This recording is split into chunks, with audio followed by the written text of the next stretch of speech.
Thank you very much for inviting me, first of all, to Prism. I'm going to be talking about the perspective from electrical and automation engineering. Engineering historically hasn't been the most inclusive of sectors to work in, but there are some disciplines of engineering that are ahead of others in their DEI journey. Unfortunately, electrical engineering isn't one of those. I'll give you a brief introduction to myself, talk about my journey, talk about some of the research that I've done to date, and then give you an introduction to InterEngineering, which is the ERG that I co-chair, and the importance of ERGs within toxic environments. So a brief introduction to myself. As already said, my name is Poggy Murray Whitham. I'm the co-chair of InterEngineering, which is a cross-disciplinary ERG within the engineering sector. I'll come on to a bit more of that later. I'm a doctoral student at Heriot Watt University, doing a DBA, as also said, studying DEI within engineering in particular. I'm a professionally registered engineer with the IET and the IMECE, and also a chartered manager with the CMI, and an automation engineering professional with experience in various levels, but up to and including senior management. And to give you more of an idea of my perspective within these areas, I'm black, queer, disabled and autistic, which the combination of which hasn't made working in engineering particularly easy, but to get to senior management before the age of 30 was something that I was particularly proud of. So my journey, I'll talk about different aspects here. First of all, academic. Going back to university, I got my bachelor's degree in aerospace engineering from the University of Liverpool. Moving on from there, I got my professional accreditations with the IET, IMECE and CMI. Then skipping forward quite a bit, I went back to university, Arden University, and did an MSc in engineering management, distance learning, whilst also working full-time. Alongside that, I also did a level 7 diploma in strategic management and leadership practice, which led on to me becoming a chartered manager, along with the experience that I had in that sector. And as of this year, I'm doing a DBA at Heriot Watt University, so right at the beginning of that journey. In terms of engineering, I've cut this down a little bit, but my first proper job, I would say, was with a company called IFM, where I was a sales engineer for mobile plant machinery, effectively designing systems, control systems, automation, instrumentation for the likes of JCB, Caterpillar, those sorts of companies. Moving on from there, I was headhunted by a competitor and was the divisional manager for systems engineering, where I was also part of the senior management team. I was there for 2 years before moving on to SICK, which is my current organisation, where I'm a strategic industry manager for mobile automation. I am actually currently working my notice period here because I have a new role specifically within engineering DEI consultancy. And in terms of DEI, it's been a journey that I would say is equally as important as the academic and professional journeys that I've taken, starting at university as well, so going back 16 years, being a student council member and the LGBT officer for the University of Liverpool, being part of the NUS LGBT committee, when it had one, I don't think it has anymore, and part of the Black Students Committee. I was the DEI responsible senior manager for Turkmen in the UK. As part of my master's degree, I studied DEI specifically for my dissertation. I did an original piece of research that I've carried on into my doctorate.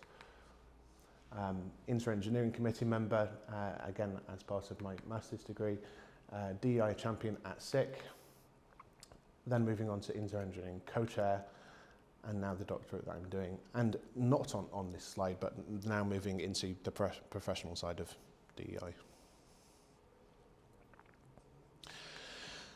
So those are my experiences from a professional standpoint, but from a personal standpoint, I'm not going to go through all of these. You can read some of them, but I just want to highlight some of the experiences that I've had, the personal experiences that I've had working in this sector.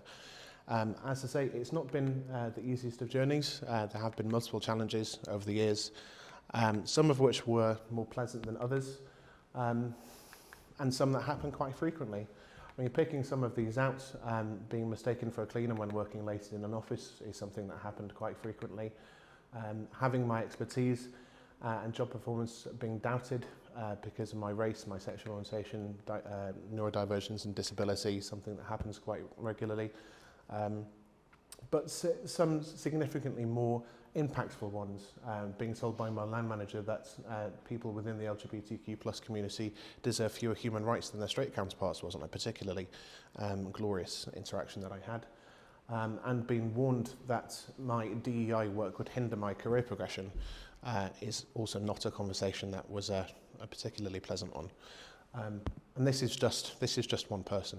This is a very, very small percentage of what happens within the engineering industry day to day.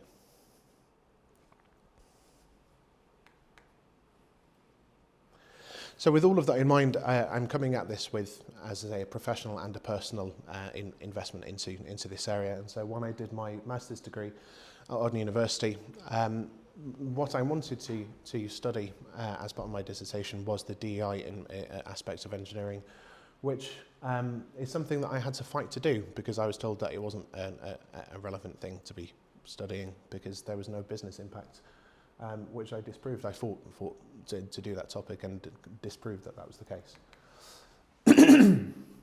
So in terms of discrimination, I'm going to go through a few figures here from a few different studies that were done. Firstly, what proportion of people have experienced or witnessed discrimination in engineering? Now, firstly, taking an example from non-engineering discipline, from a Stonewall study that was done back in 2018, it was claimed that 18% of people have experienced discrimination in the past year when this study was done in 2018. Comparing that with research that was done by Mark McBride-Wright from Econ Engineers in 2015, that increased to 20% within engineering and 40% of people who had witnessed discrimination. So it splits those out, but there's still a significant increase. Research by the Royal Academy of Engineering more recently showed that there was an increase in people who experienced discrimination of 25% and still above 30% for people who had witnessed discrimination. Now, in the research that I did last year, as part of my master's degree, I was looking specifically at electrical, electronic automation engineering, and that figure was closer to 72%. And when you look at other disciplines of engineering, other disciplines that are perhaps more mature, that have been around longer, that figure is a lot lower.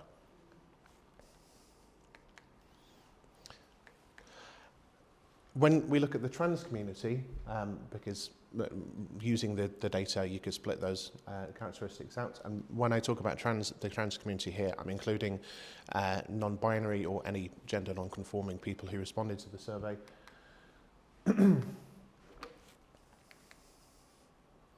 Taking some information from the CIPD in 2021, looking at non-engineering, that figure is closer to 55%. And from my research last year, within engineering, 100% of the trans community had experienced or witnessed discrimination in the workplace. Every single person. We can also look at the types of discrimination that are prevalent in engineering. Lots of these people will have experienced. The most common one there being verbal abuse. 80% of people who responded had experienced verbal abuse. Bullying and harassment being quite popular, recruitment bias there, going all the way down to blackmail, which is a very small percentage. But what's interesting about this is when you look at people's positions within companies in terms of seniority, there's a clear shift in the type of discrimination that people experience. So the data tells us quite a bit about discrimination in engineering. Range of comments, looking at a range of micro and macro aggressions. So typical things like discrimination being passed off as banter, job rejections due to culture mismatch, all the way through to the LGBT community being compared with paedophiles and bestiality, which was an actual comment that I got back. And as I mentioned, discrimination tends to change with increased seniority. The respondents who were older or more senior within a business responded far less verbal abuse and less overt harassment and discrimination, but far more in terms of progression bias, blackmail, things that are more subtle. So the discrimination wasn't going away, it was just becoming more sophisticated, if you want to use that word. And I've mentioned this quite a bit, but so-called banter is very, very commonly raised in research, particularly in engineering. It's far more commonly found in young males, with people agreeing overwhelmingly that men are under pressure to behave in certain ways. And this, in engineering, has been the culture for a long time. This is what needs to change. Characteristics can be seen as aggressively masculine with toxic, highly competitive macho cultures. What's really concerning about this, though, is how this attitude is normalised within engineering to the point where people don't understand that that is discrimination, that what they're saying can be so impactful on people because it's so normalised as part of the job. In terms of practices and policies, we can look at the data and how it compares, again, non-engineering to engineering. Looking at the TUC poll from 2022, we can see how many companies have LGBTQIA+ specific policies in place, which in non-engineering was 51%, and in the research that I did was half of that at 25%. Which is concerning, but when we look at trans-specific policies, that figure drops to 25% in non-engineering and 5% in engineering. And of those who responded to this research that I did last year, only 40% of those mentioned positive change that had happened as a result of those practices and policies being in place. 30% mentioned that there was no change at all. 20% cited that there were significant problems with management, senior management, lack of buy-in, those things that you hear quite regularly. And 10% mentioned it purely being a box-ticking exercise. So what can we do? What practices or policies would people like to see implemented? Primarily training, specific policies, visible support, awareness, exactly what we're doing here. Trans inclusivity, ERGs, but you can see that people are answering anything, unsure or none, because presumably because of the experiences that they've had within the sector already.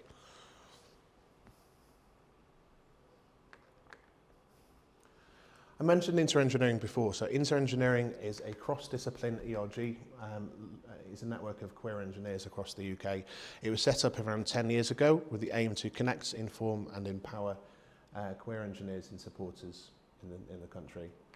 We work with a large range of organisations, large organisations and SMEs alike. We've worked with the Royal Academy of Engineering, with the House of Commons, with various others to produce reports and resources on LGBTQ plus DEI, helping promote good practice within the engineering sector. We run summits and workshops, conferences, training, webinars. We do a monthly webinar series this year on various topics. On DEI, participate in Pride events. This is us at Birmingham Pride this year. We're doing London Pride in a few weeks. We're doing Manchester Pride and UK Black Pride, as well as smaller local events. We provide a safe space for engineers from organisations, typically smaller organisations that don't necessarily have internal ERGs, but also when you look at the industry I've worked in, a lot of organisations in my sector wouldn't have ERGs because they're nowhere near that point in their DEI journey. And we help promote best practice through our library of publications and resources and speaking events such as this. I feel like I'm preaching to the choir a little bit when I talk about the importance of ERGs in toxic environments, but it's important to stress that ERGs do play such a critical role in advancing DEI within their organisations. They serve as a driving force pushing those forward. Something that does happen here a lot of the time is ERGs are put in place instead of professional DEI positions, and that shouldn't happen. They should complement each other, not you shouldn't be an instead of. Mental health and well-being goes hand in hand with this in terms of there is a positive correlation between them. ERGs provide that welcoming, supportive, safe space, just like we're in today, and it helps members meet, share and discuss experiences or concerns that they have. Supporting CPD, particularly in engineering, this is something you need to keep on top of. When you're professionally registered, chartered, anything like that, you need to have that CPD, which, depending on the organisation you're in, might not be promoted for marginalised communities, and that's something that ERGs can help to do. All of this then leads to high employee retention. If people feel valued, safe, have a sense of belonging, then they're far more likely to stay. And some research that InterEngineering did back in 2015 showed that the engineering industry in the UK is losing a potential £11.2 billion a year due to queer engineers not being able to bring their whole self to work. That was nearly 10 years ago. That figure will be higher now. And this is something that the research that I did into the business case for DEI with engineering proved. This is a clear business case for promoting DEI. I've absolutely no idea how much time that took, but basically that's the end.